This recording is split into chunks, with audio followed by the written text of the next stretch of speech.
Hello, friends. I'm Cassandra Harris Towner. And I'm Daiana Bernard. And as licensed mental health counselors, we're unpacking the quiet, complex griefs that don't come with a funeral because you can't heal what you don't acknowledge.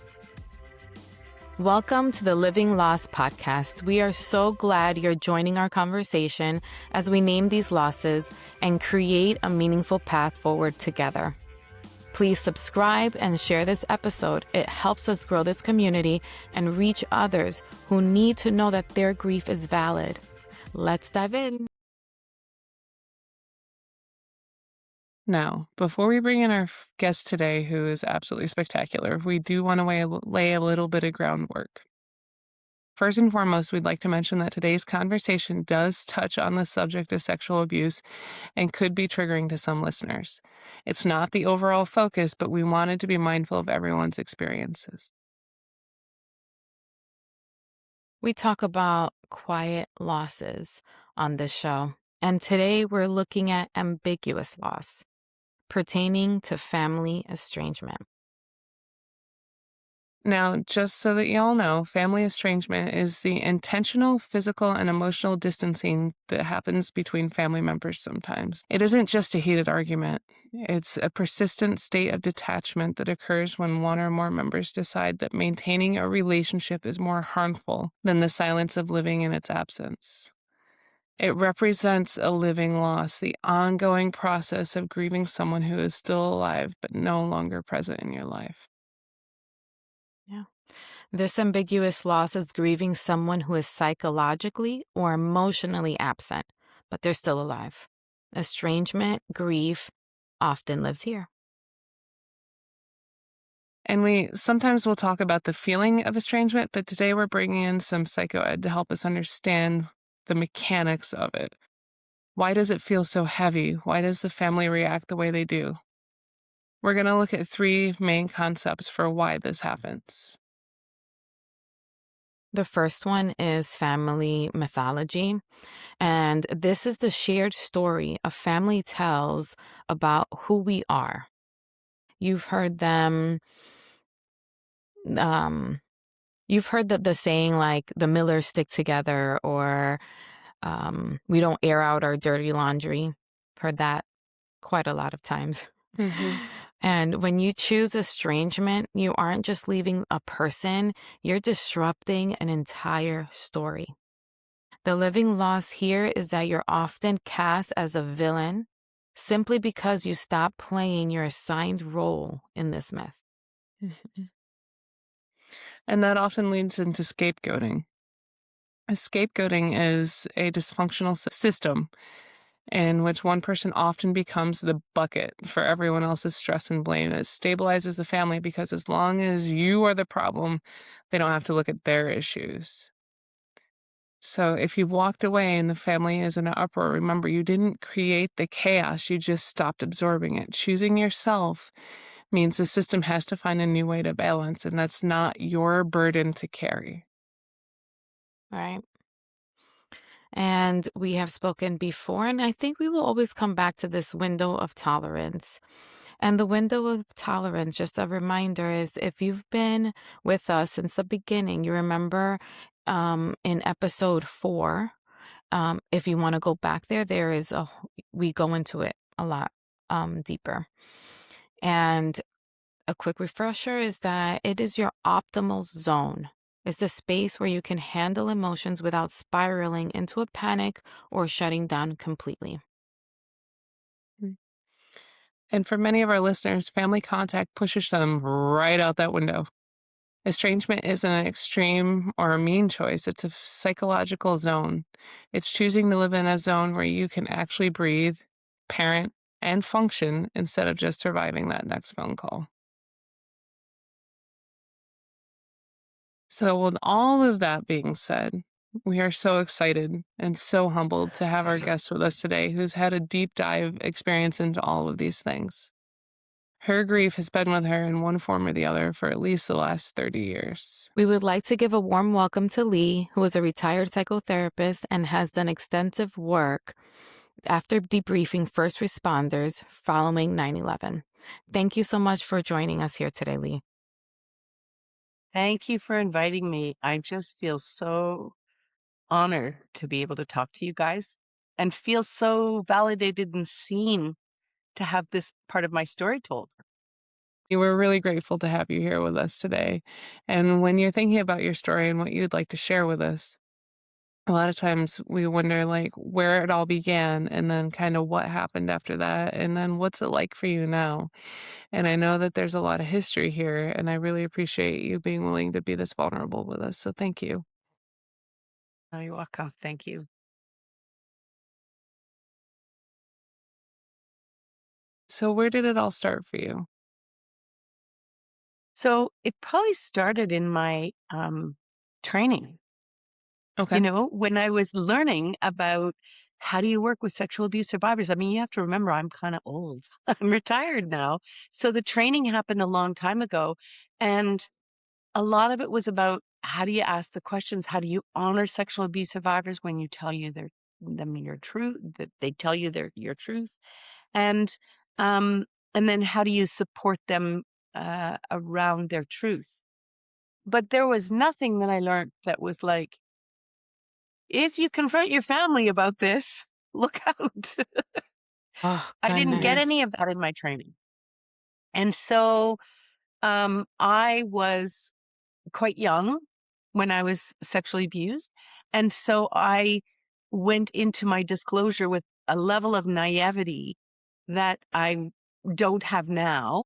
And when I work with sexual abuse survivors, I will encourage them to look at all of the nuances of the relationship dynamics and that I think of a family system like a mobile. And if you move one part, the rest of it all has to kind of shift and adjust to rebalance itself. And I wasn't taught that. I learned that as a psychotherapist. And so when I disclosed, my father didn't have enough ego strength to be able to go, yeah, I did that. I'm sorry. Hmm. Instead, what he did was he moved into being quite controlling and he made everybody in the family choose, like, you're either with me or you're against me. He, and, this was my mother, he said, like, if you believe her, then we're getting a divorce. Well, imagine somebody who has lived, 40 years of their life with somebody and then being forced with this um, no win decision, right? Um, And the same thing with my siblings. So, and my dad was so controlling that he even said to my mom, if she maintained a relationship with her sister, who is my aunt, who did believe me, my aunt was a psychotherapist as well, um, then he would divorce her. So, he not only made her lose her relationship with her daughter, but also her best friend, who was her sister. So, I I had no idea. I was very naive that that would be the fallout from what I said. And then and then you're left sort of with this estrangement that you didn't pick because what you wanted was the truth to be honored and to be resolved within the family so that you fix it. Like in a good marriage, you get into arguments and then in a good marriage, people sort of go, yes, my bad, sorry, and you heal and repair the rupture.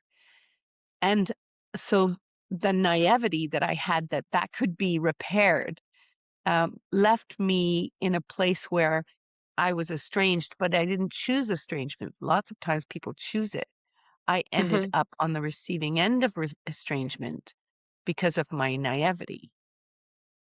And then because of that, I lost a lot of my identity and things that were really valuable to me. Like I remember in my early 20s saying in an interview, um, oh yeah, it was the days when you could ask, um, how do you get along with your family? And are you married or not married? And all these things that you'd never be allowed to be asked in an interview now. And they Hmm. asked me how I get along with my family. And I can remember saying, oh yeah, I love my family. This was before I had my memories. My memories were completely blocked. And then they came up in my early 30s. I said, my family, my parents are two of my best friends. I go camping with them on the weekend if I don't have plans with my friends. So I lost that pride that comes along with, look, that sort of social media. What they do now is they take the picture of the family looking really Mhm. great and having a lot of fun. And I, um, I now sort of found myself a bit adrift and going, well, who's my family? And this is before the conversations about chosen family were really um, mainstream thinking.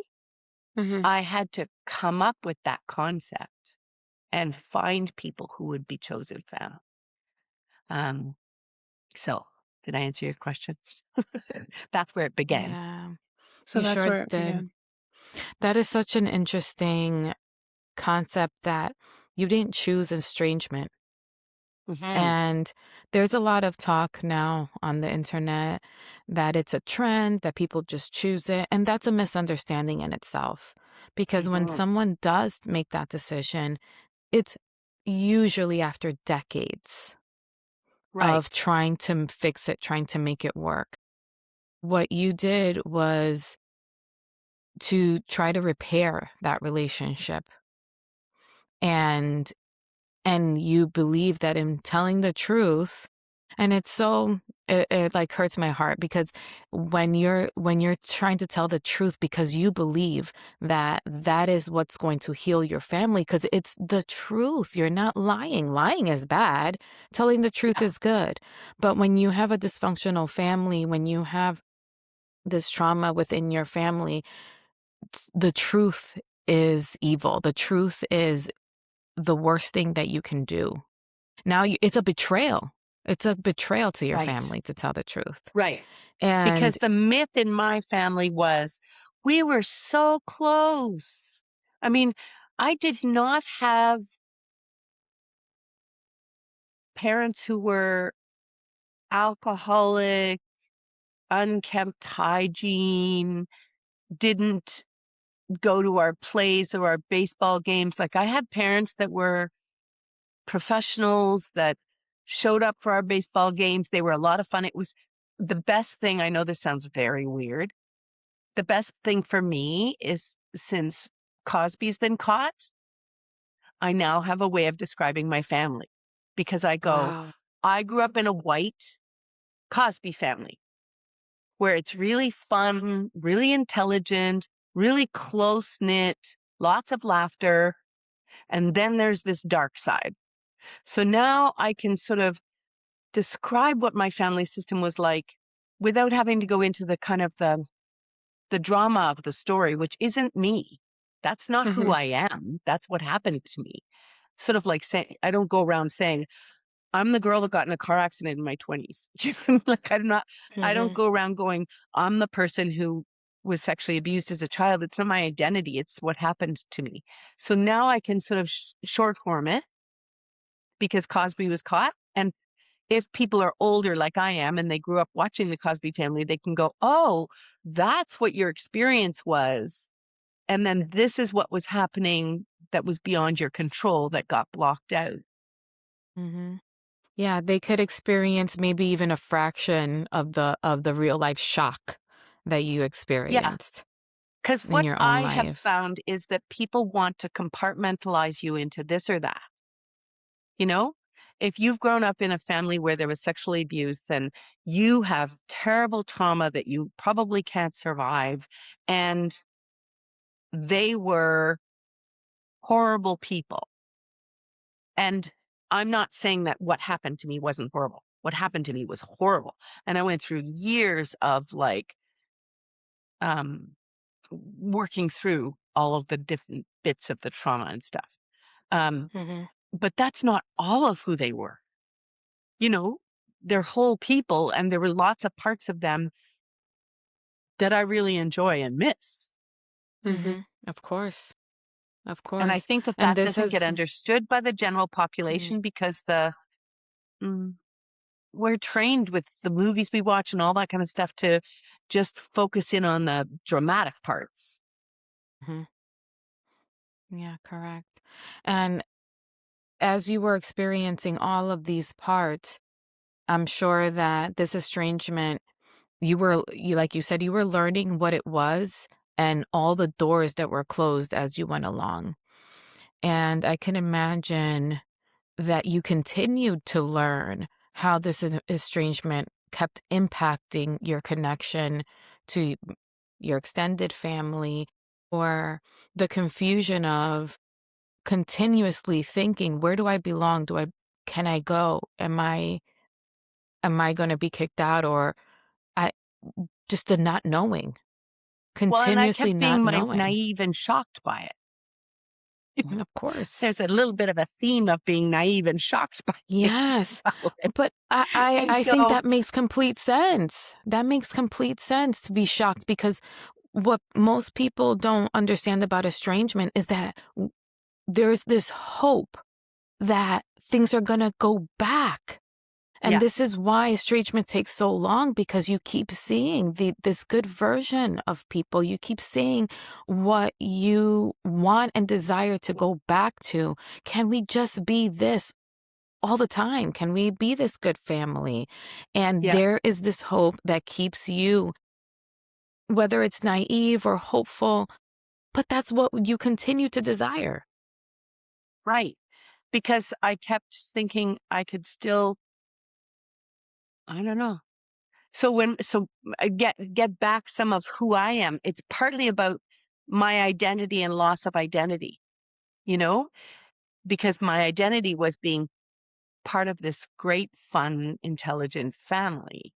And so my mom got Alzheimer's. And then when she got Alzheimer's, she moved into a long-term care facility. And I would go visit her and take her out and spend time with her. And sometimes I would show up to look after her, and the nurses would say, "Sorry, you're not, are you the daughter that is named Lee?" And you're not allowed to then see her. And I would be shocked. It's sort of like, so it would sort of go in and out depending on my dad's mood. And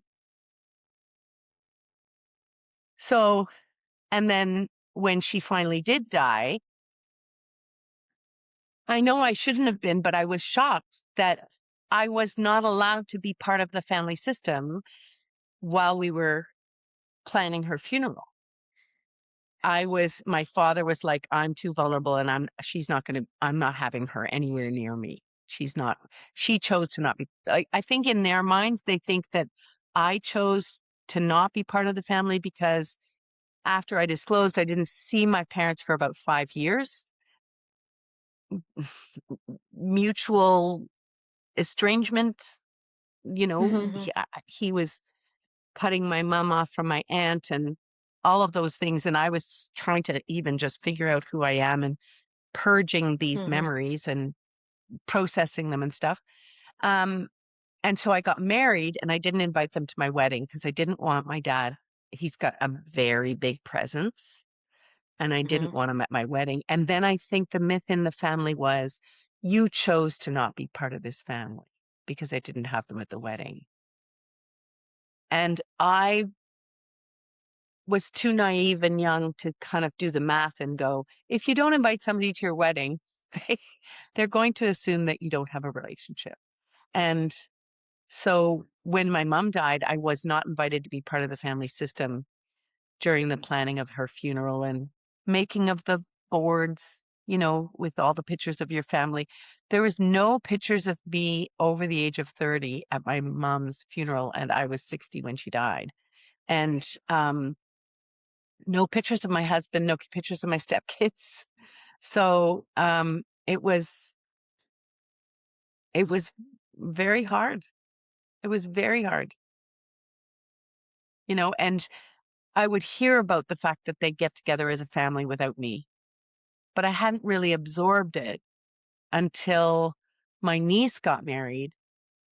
And I mean, I'm close with this niece. I made like 100 dozen or how many? Anyways, dozens and dozens and dozens of batches of cookies for her cookie bar at her wedding. And then I bumped into the family going in for a family dinner when I was coming out of the same restaurant and going, "Oh, they're going in and I was not invited to this family dinner." at the time of her wedding. So it's a very hard thing that you walk with your whole life, and you only just sort of, I think I've learned how to walk with it and be within my window of tolerance. Like, I'm talking about it now and I'm not crying, but I can Mhm. feel in a deep place the sadness. Mhm. Mhm. Yeah. Yeah. So I think that that's the part of being a sexual abuse survivor that doesn't get talked about, is all of those losses. It's little things like the traditions. At Christmas time, I loved that on Christmas Eve, our family would go to church and we would come home and we would play this game. And it was a singing game. And you had to sort of sing the first two lines of a Christmas song. And then, the next person goes and the next person until you sing one that's already been sung before, or you can't think of one and then you're out. And I never got to have that as a tradition anymore because I married into a family. And I mean, I love my husband and I love my stepkids, and um, but they're introverts, and it was my traditions weren't necessarily adopted. Mhm.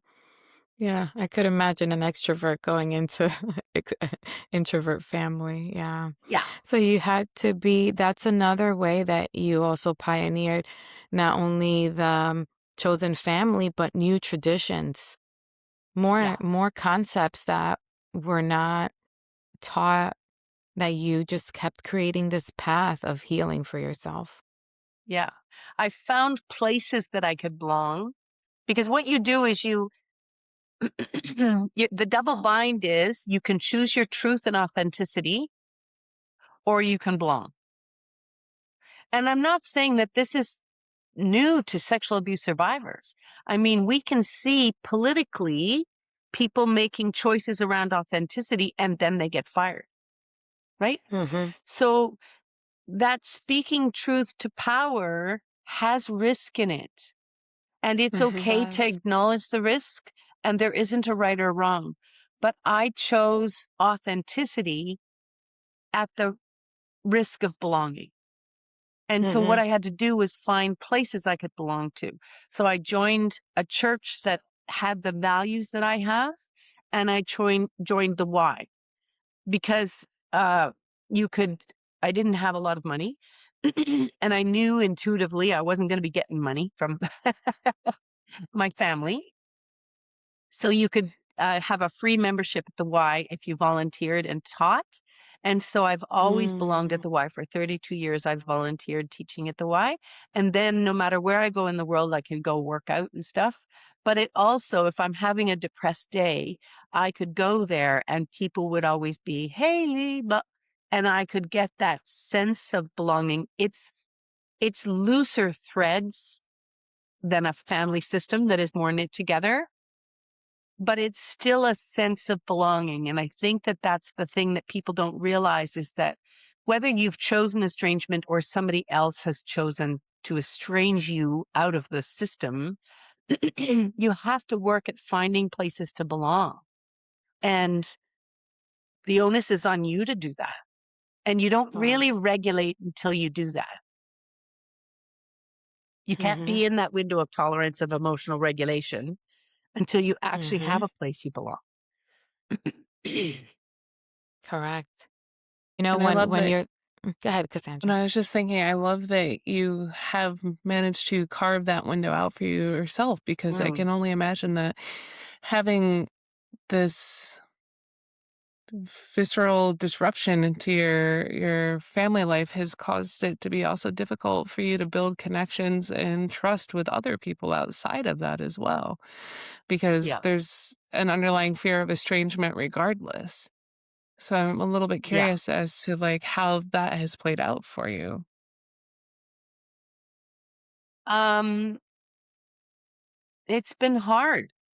And it's been hard for me to know what is normal. Because when you think about, okay, everybody's the center of their own world. And then your first tier of support or closeness or whatever, probably the people you live with, your closest friends, your kids. And then you've got your second tier of support and your third, whatever.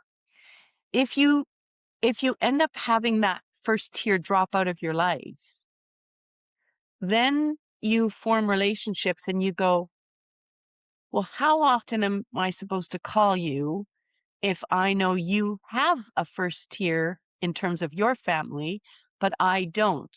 And that you're going to still think of this as a normal level of interaction rather than being seen as needy or too much, you know? And honestly, I don't think I'm alone in that. I think everybody's guessing about that stuff all the time anyways.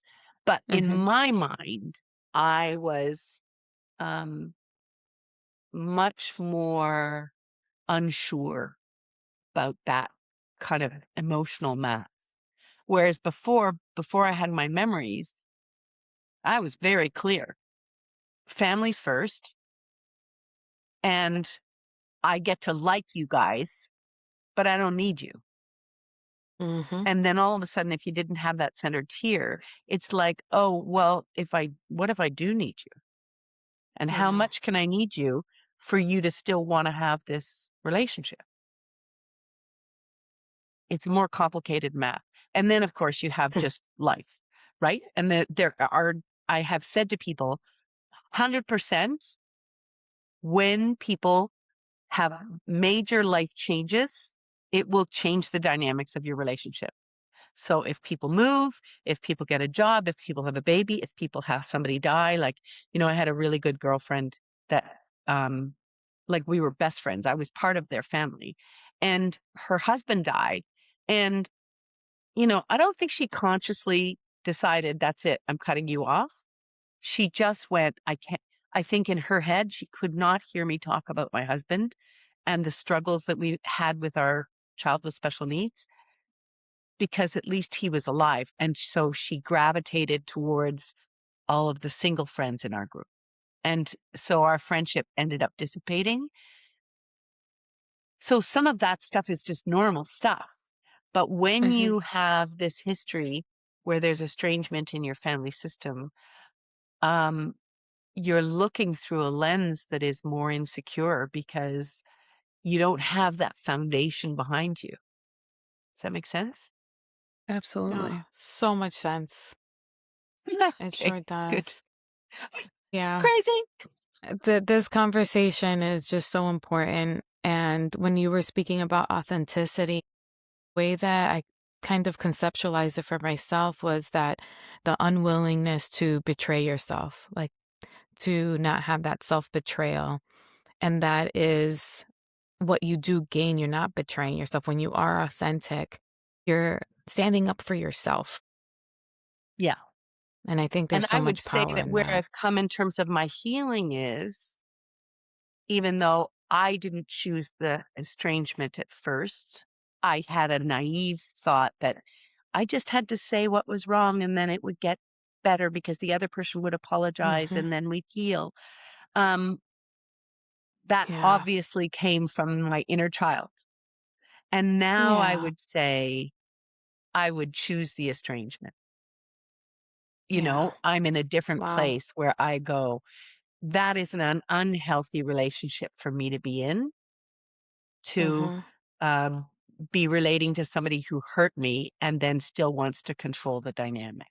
You know, I and now I know that I'm not going to be in the will, and um, I in my head what I do is I just go, well, my siblings had to deal with my dad for all those years, so that's just payment for Yeah. them having to deal with my dad. Yeah. I could imagine. And I've done okay. Absolutely. I'm not gonna have problems with money in my retirement. I did well getting myself a career that paid well, and I was successful at it, so, I don't need the inheritance. But it teaches me about the privilege of inheritance, you know? Right. I think people don't get that it's a huge privilege when you come from wealth and money, and it gives you a status in society that other people have to work to get. Mhm. and the choices that come with all of that, right? So, you know, there's always, it all made me a better therapist. Sure did. And I would say that the living wisdom, is that what you said, that I've obtained, Yeah, living is that like I living have to lost lesson. just, Mhm. living lost lesson is that Mhm. I have to focus on what I have control of, and I have to let myself be myself regardless. So now, because that value around family is so deep, now what I do is I babysit my niece's kids, even though there was like all these issues around the funeral and her wedding and everything, because I'm all about family. And I recognize that I'm looking after her kids and something might happen during if my dad dies and there's a funeral and there might be an escalation of some type that I can't control. And maybe they'll cut off and not have me look after the kids. But in the meantime, I just have to be myself and live my truth about who I am. And if that happens, that's who they are. But it's easier said than done because I'm walking with that mm, tentativeness that comes with, oh, this family system, they can cut off from me when I least expect it, and they can justify it, and they pretend like this is normal and that it's not impacting on me or that I chose it or whatever the story is that they tell themselves. Um, so I just have to show up and be who I am because that's my truth about my values and my sense of identity. And if they change the relationship dynamic, then that will be sad, but I would have been sadder not choosing who I am. Does that make Right. sense? It makes so much Absolutely. sense. What I hear is that your value is family, and there is estrangement from your nuclear family, and that does not take away your value of family. Hmm. And you've So found I other think that ways to honor that. I'm closer with my niece and her kids and niece and nephew and her kids than I am with my sister because I think my sister is more threatened by me. And in my humble opinion, she's still in denial about Mhm. what may have happened in our family system. I don't have a relationship with Right. my brother. He's very unwell in terms of his mental health. I wish him well, but I think there's stuff that he hasn't processed. And I think because he's a male, he's more likely to behave the way my dad behaves when my dad is behaving in an unwell way. Mhm. So I don't have a Correct. relationship with him and I'm okay with that, but I wish him well, you know? Mhm. I think another point there is that that is your value, your family, and you've allowed for you to radically accept that you don't have control over which relationships do work out. But the ones Hmm. that do, like with your niece, you welcome it and you're not Yeah. pushing things away that you can actually have. And I think that's an extremely important thing for us to all hear. I'm not taking a stance that you have to believe what I believe for me to have a relationship with you. But the reality is, I disclosed because I was trying to protect my nieces. Mhm. I ended up not having much of a relationship with them as they were growing up because my sister does not believe me. But, Right. um, and now my nieces both have, like between the two of them, they have 5 girls. And so it's one of the hardest, but one of the proudest things that I've done in my life. Wow. That is very Right. powerful. Yeah, it Hmm. is. And so because I Protecting those that you love. did that for them, if they're going to open the door for me to come in, I'm going to walk through that door and I'm not going to go, I'm only walking through that door if you believe me about what I said about your papa. You know what I mean? I'm, Mhm. I'm Mhm. not going there. I'm just going to go and be myself and they will see me being consistently who I am. And then my guess is at some point in time, I think that I know them well enough that if my sister escalates when my dad dies or whatever, they will choose loyalty. So I'm not naive Mhm. as much as I used to be. And Anymore. if Yeah. Mhm. she pushes for them to believe her versus me, they will believe her because they're very close with their mom. Mhm. And I won't Mhm. try and make them think differently. Right. No. I think that throughout this entire episode, everyone listening is getting so much insight into what this process looks like and answers to their own experiences, not feeling alone, knowing that this experience, as hard as it is a shared experience with people who have gone through things like estrangement or sexual abuse survivors. So I greatly, greatly thank you for being Well, here with I us today. thank you guys because honestly, I've never told this part of my story. Wow. Oh, So Thank such it's an you. so honor. Thank you. validating for me to be able to articulate it and have people go, "Oh, I get you. No, you're not crazy. That makes sense." Mhm. So it's very Absolutely. Of validating. Thank you. Well, thank you for course. being here. Cassandra, anything else that you would want to mention about whether is this living lost connection or I was just thinking just any about the thought? hope that comes through in leaps and bounds in this story, Lee. Like there was never a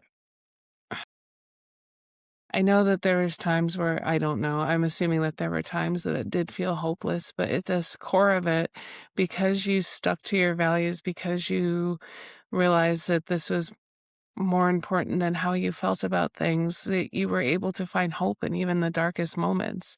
You were able to hold on to the fact that it's time to build a new family. It's time to build a new way to do this. And you did the hard thing. You did it regardless of how you felt about it. You did so much regardless of how you felt about it. And you protected those that couldn't protect themselves. And you just continuously showed up to be the person that you felt in your heart that you wanted to be. And there's just To so be much hope fair in to that. people who are going through this, Hmm. it wasn't as easy as what you're making it sound. No, Mm, and I apologize if It it was a sounds like little I'm bit more diminishing like it. mhm, being on a ship and having it sink, and then you think you're gonna drown, and you feel like you're drowning, and then you sort of make your way up to the surface again, and then you find a mhm, piece of wood, and you're floating mhm, around, and you're kind of existing, but not really knowing, and then you go, "Oh, I'm on land now." mhm, mhm. So, I Yeah. sort of think that I can articulate it because it's been 30 years, Mhm. Right. Right. right? Like Yeah. this It's this level of, um emotional regulation and articulation doesn't come in 1 year of therapy or 5 years of therapy, or it comes from years of living it and going, oh, and I'm surviving it. That mm, I'm okay. I didn't mhm. die. I, you know, Yeah. yeah. Yeah, I think that's such an important point, and I think Cassandra and I are seeing you through these lens of resiliency, Right. Thanks. and that that it takes an extremely resilient person. And listening to your entire story, um, we could only imagine how difficult it is, and it's really important to say that it is difficult, and to also acknowledge how resilient you are. Thank you. I do think of myself Thank as you. one of the most resilient people I know. Good, good. I'm glad. I'm glad. Thank you so much, Lee. There's no words to express how grateful we are that you have shared your story. And I know Oh, it's immense impact on us, all of our listeners. Thank you so much. And thank you to our thank you listeners for guys. being a part. Thank you. Thank you to our listeners for being a part of our circle today. Remember that sharing this episode, you are helping us reach someone else who is carrying their loss in silence. Let's keep growing this community together. Subscribe, follow, share, and know that your story matters. And just as a reminder, this podcast is for educational and entertainment purposes. While we are therapists, we're not your therapists, so this does not replace professional mental health care. But if you feel like you'd like to speak to someone, please reach out to a professional near you. And thank you again, Lee. And I'll see you next time. Thank you guys.